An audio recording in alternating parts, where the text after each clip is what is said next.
What if I told you that an ancient prophecy written over 2,600 years ago is unfolding right now?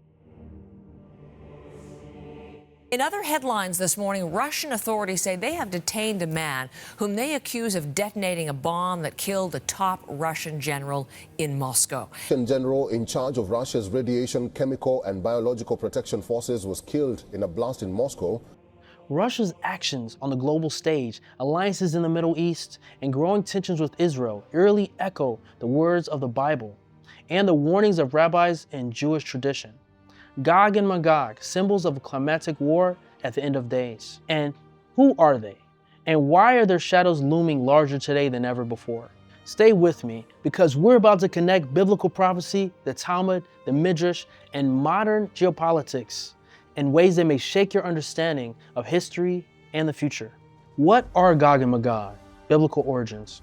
The prophecy of Gog and Magog originates in the book of Ezekiel, chapters 38 and 39. Gog is described as a leader, a prince from the land of Magog, leading a coalition of nations to wage war against Israel in the final days. Ezekiel 38 and 15 says, "You will come from your place out of the far north, a great company and a mighty army." Now look at any modern map. What lies north of Israel? Russia. Any biblical scholars have long identified Magog as lands north of the Middle East. Rabbinic insights on Gog and Magog. But the prophecy doesn't stop in Ezekiel. Jewish sages throughout history have wrestled with the meaning of Gog and Magog, offering insights that add new layers of understanding to this mystery.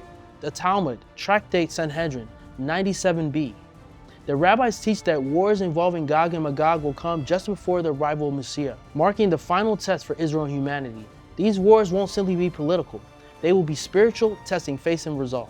Midrash Tehillim, Psalm 2 and 1. The verse, "Why do the nations conspire?" is understood as a direct reference to the Gog and Magog coalition, a union of nations rising in opposition to God and his people. Their efforts, the Midrash declares, will be futile. Fast forward to today. Russia's growing partnership with Iran, Turkey, and other nations align eerily with Ezekiel's prophecy and the Midrash warnings. Persia, or modern Iran, is mentioned by name. Turkey too is included under the regions of Gamir and Tamargah. These alliances, the coalition of Gog and Magog taking shape. But here where it gets even more chilling. Rabbinic tradition adds another piece to the puzzle. According to the Talmud in Avodah Zarah 3b, Gog and Magog's defeat marks the moment when God reveals his sovereignty to all nations. Could we be standing on the brink of that moment today? Russia's role today, connecting modern events to prophecy. Russia today is no mere player on the world stage. From its aggression in Ukraine to dominance in Syria and now its tightening grip in the Middle East, Russia's influence grows.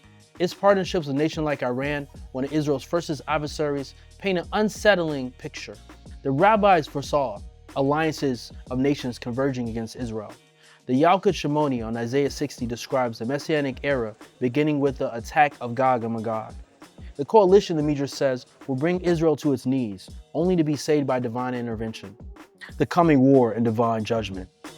And here's the part that should make us all pause. The Zohar, the mystical commentary on the Torah, describes Gog and Magog not just as earthly wars, but as a cosmic battle between the forces of good and evil. The defeat of Gog marks the ultimate triumph of God's justice. Could this be what we're seeing unfold before our eyes? Nations rising against Israel, Russia's growing alliances. The spiritual and political stakes have never been higher. What does this mean for us? The Bible, the Talmud, the Midrash, they all point to Gog and Magog as the final defining conflict before an age of peace. Whether or not Russia is Gog, the parallels are impossible to ignore. Nations are aligning. Israel remains surrounded, and the echoes of prophecy are growing louder. Ezekiel 39 and 7. "And my holy name I will make known in the midst of my people Israel." Is this coincidence or is it destiny? The answers lie in the pages of prophecy and in the headlines we read today. What do you think?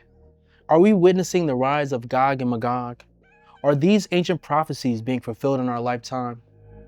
Comment below and let's explore together. History is unfolding and the world is watching. Stay informed, stay vigilant, and always keep watching the signs of the times. Like, subscribe, and comment below.